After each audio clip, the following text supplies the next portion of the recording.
Good morning, everyone. Today we'll be discussing cohort study design, one of the fundamental approaches in epidemiological research.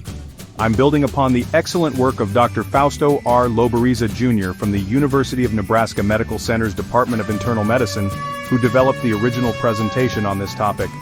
Cohort studies represent a powerful methodology that allows researchers to examine relationships between exposures and outcomes over time. This approach is crucial for establishing temporal relationships, which is one step toward establishing causality in health research.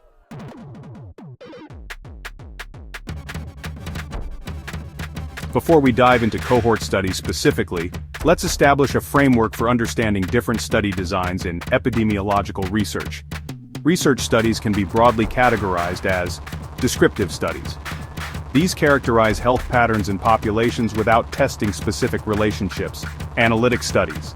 These investigate relationships between exposures and outcomes and can be further divided into experimental studies. Involve active manipulation of exposures like randomized controlled trials. Observational studies examine natural occurrence of exposures and outcomes. Observational studies are further classified into several types. Cohort studies follow groups from exposure to outcome over time. Cross-sectional studies examine exposures and outcomes at a single point in time. Case control studies start with outcomes and look backward at exposures. Ecological studies examine relationships at population rather than individual level. Each design has specific strengths, limitations, and appropriate applications. Today we'll focus on cohort studies, but I'll first briefly review cross-sectional studies to help establish important contrasts.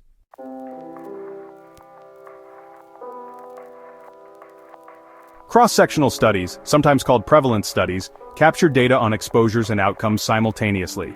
Essentially a snapshot at one moment in time. Key characteristics: measure exposures and outcomes at the same time. Calculate disease proportions among exposed versus unexposed groups. Examine associations between exposures and outcomes. Generate hypotheses for further investigation.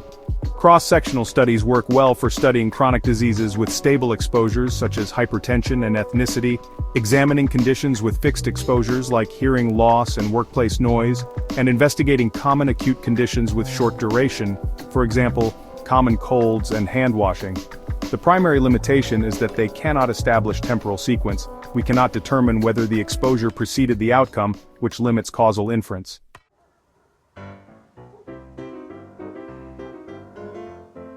Now let's focus on cohort studies. The term cohort comes from the Latin word for a group of soldiers. In epidemiology, a cohort is any designated group of persons who are followed or traced over time.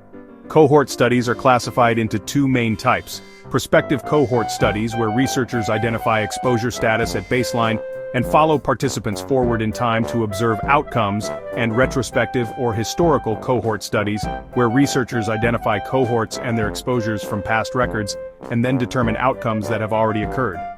Both types allow researchers to calculate incidence, meaning new cases, rather than just prevalence, which is a major advantage over cross-sectional designs.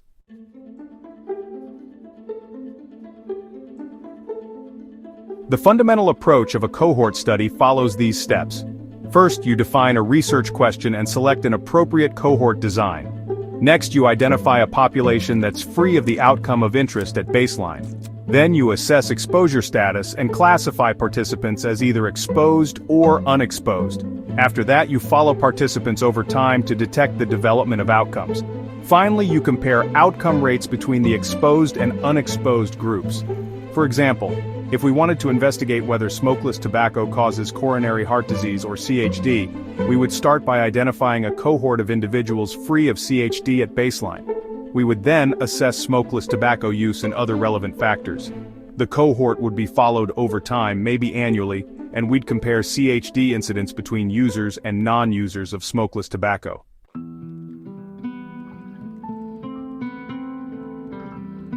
Proper cohort assembly is, honestly, just critical for valid results. The cohort must include only individuals who are susceptible to, or at risk for, the outcome of interest at baseline. This means excluding people who already have the disease or outcome of interest. ensuring participants have the relevant organs or body systems at risk, collecting baseline measurements to confirm eligibility, and considering whether to study a general population or specific subgroups. For example, if HIV acquisition is the outcome of interest, only HIV-negative individuals should be included at baseline. Or, if studying second cancers after chemotherapy, only patients with primary cancer who received chemotherapy should be included.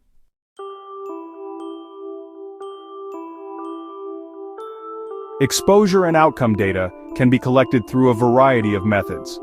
Passive techniques include things like medical records, census data, registry data, insurance databases, as well as surveys, questionnaires, and interviews.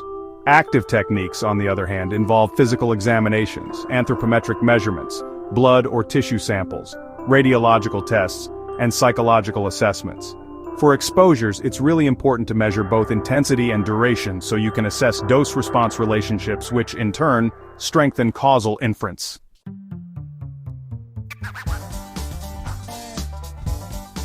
So, for outcomes, researchers should, determine assessment timing in advance.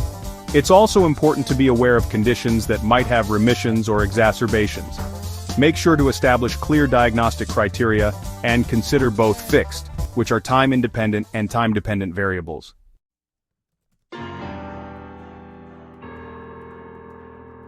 The unexposed comparison group should really represent what would happen to the exposed group if they hadn't been exposed at all. This can be done in a few ways. Internal comparison, which uses unexposed members of the same cohort. External comparison, which is a comparable cohort from somewhere else. Or even using the general population by applying standardized rates for comparison. Typically, the internal comparison approach provides the strongest design, since it minimizes selection bias and ensures more similar baseline characteristics.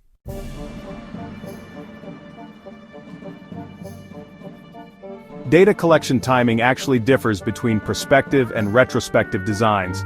In prospective cohorts, exposure data gets collected at baseline, and outcome data is gathered during follow-up. But in retrospective cohorts, both exposure and outcome data have already been collected, so you need to extract them from existing records. A critical aspect of cohort studies is, accounting for variable follow-up time. Participants might complete the entire follow-up period without developing the outcome, develop the outcome during follow-up, be lost to follow-up, die from other causes, or drop out of the study.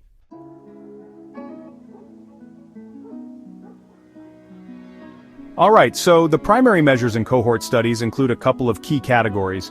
First, we have occurrence measures, which are incidence proportion, also known as cumulative incidence, and incidence rate, which you might hear called the person time rate. Then, when it comes to association measures, we look at the risk ratio, or relative risk, the rate ratio, the risk difference, and the rate difference.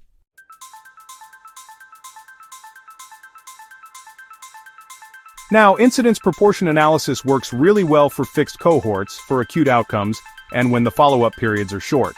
The calculation is honestly pretty straightforward.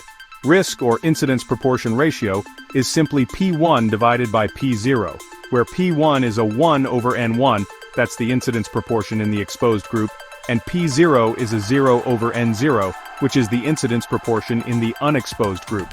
Here, a 1 is the number of cases in the exposed, a 0 is the number in the unexposed, N1 is the total number of exposed, and N0 is the total number of unexposed. So let's look at an example. In a cohort of 1,000 smokers, 50 develop lung cancer over 10 years, so P1 is 50 divided by 1,000, which equals 0.05. In a cohort of 1,000 non-smokers, 5 develop lung cancer over 10 years, so P0 is 5 divided by 1,000, or 0.005. The risk ratio here would be 0.05 divided by 0.005, which is 10. That suggests smokers have 10 times the risk of developing lung cancer compared to non-smokers.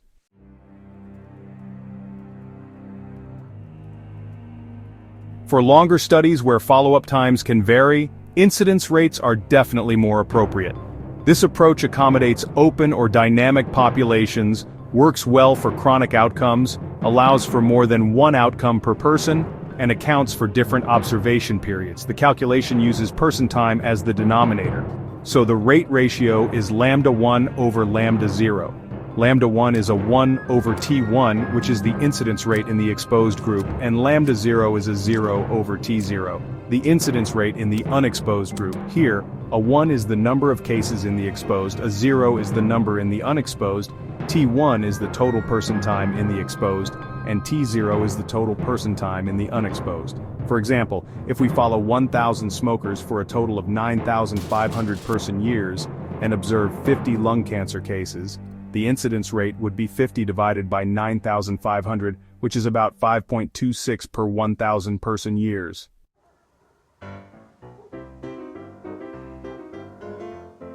Modern cohort analyses often employ regression models to adjust for multiple variables simultaneously. So, you might see Poisson regression being used for rare events that are analyzed as incidence rates. Then there's proportional hazards, or Cox regression, which is great for time-to-event data, like survival analysis. And, of course, logistic regression is used for dichotomous outcomes, especially when follow-up is complete and equal. Each of these models has specific assumptions and produces different effect measures. For example, Poisson regression produces relative risks, Cox regression gives us hazard ratios, and logistic regression produces odds ratios.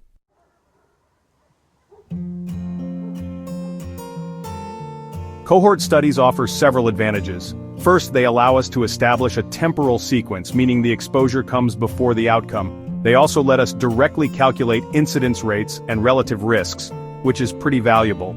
Another strength is the capacity to study multiple outcomes from a single exposure. Cohort studies are also efficient for studying rare exposures and provide an opportunity to examine exposure-response relationships.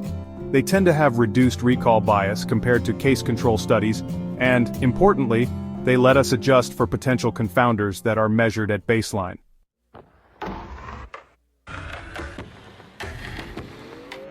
Cohort studies also have important limitations. They can be expensive and time-consuming, especially for prospective designs. They're not very efficient for studying rare outcomes. There's also vulnerability to selection bias and loss to follow-up. It can be tough to exclude subjects with preclinical disease at baseline, which is a challenge.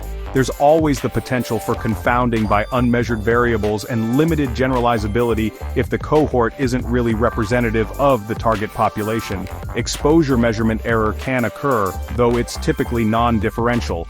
And finally, there's the potential lack of statistical power if the cohort is too small, or the follow-up period is just too short.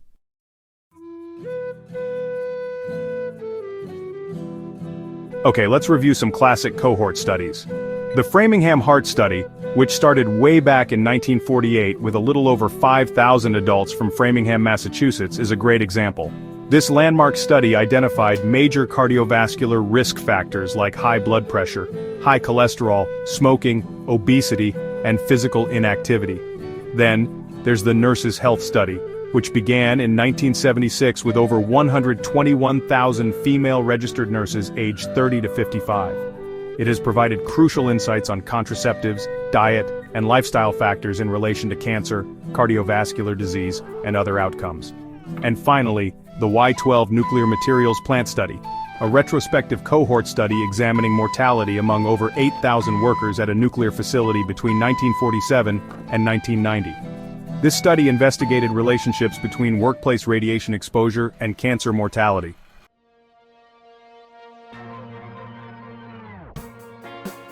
So, cohort studies contribute importantly to establishing causality, which, usually requires multiple lines of evidence.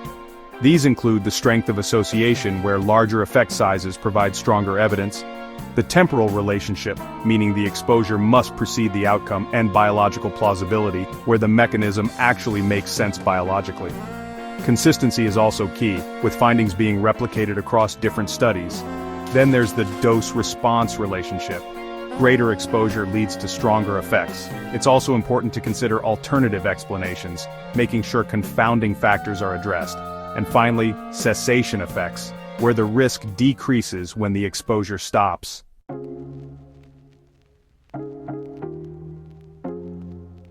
When interpreting cohort studies, it's really important to consider various third variables. First, there are confounders. These are variables that are associated with both the exposure and the outcome, but aren't on the causal pathway. If they're not controlled for, they can create spurious associations. Next, we have mediators, which are variables that explain the mechanism by which an exposure affects an outcome. These are actually on the causal pathway. And then, there are moderators or effect modifiers, which are variables that change the strength or direction of an exposure-outcome relationship. For example, in a study of alcohol consumption and liver disease, smoking could be a confounder since it's associated with both alcohol consumption and liver disease. Acetaldehyde accumulation could be a mediator, since it's the mechanism through which alcohol causes damage, and genetic variation in alcohol metabolism could be a moderator because it alters the strength of the relationship.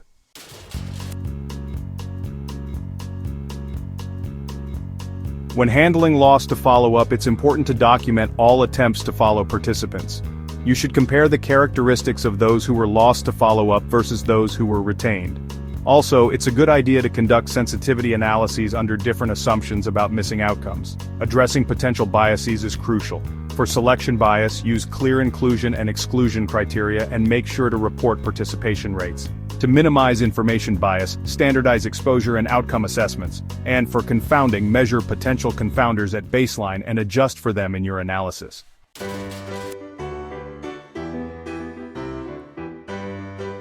The STROBE, or Strengthening the Reporting of Observational Studies in Epidemiology, statement provides guidelines for reporting cohort studies. These include a clear description of the study design, a definition of eligibility criteria, detailed methods for exposure and outcome assessment, and statistical methods for handling confounding.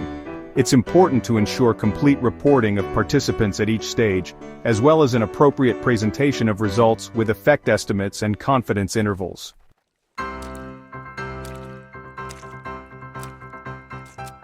Cohort studies represent a powerful design for examining exposure-outcome relationships over time. While they can't provide the same level of causal evidence as randomized controlled trials, well-designed cohort studies offer several advantages, including the ability to establish temporal relationships, study multiple outcomes, and estimate absolute risks. When designing or evaluating cohort studies, researchers really need to carefully consider issues of selection, measurement, confounding, and analysis. By understanding the strengths and limitations of cohort studies, researchers can make appropriate design decisions and interpret findings with the right amount of caution.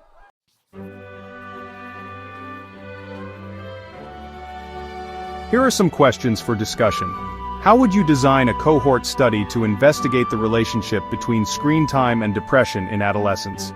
What advantages does a prospective cohort design offer over a retrospective cohort design when studying dietary factors and cardiovascular disease? How might you handle loss to follow-up in a 20-year cohort study of exercise and cognitive decline? What confounding factors would you need to consider in a cohort study of coffee consumption and mortality? And finally, how would you determine the appropriate sample size for a cohort study of a rare outcome?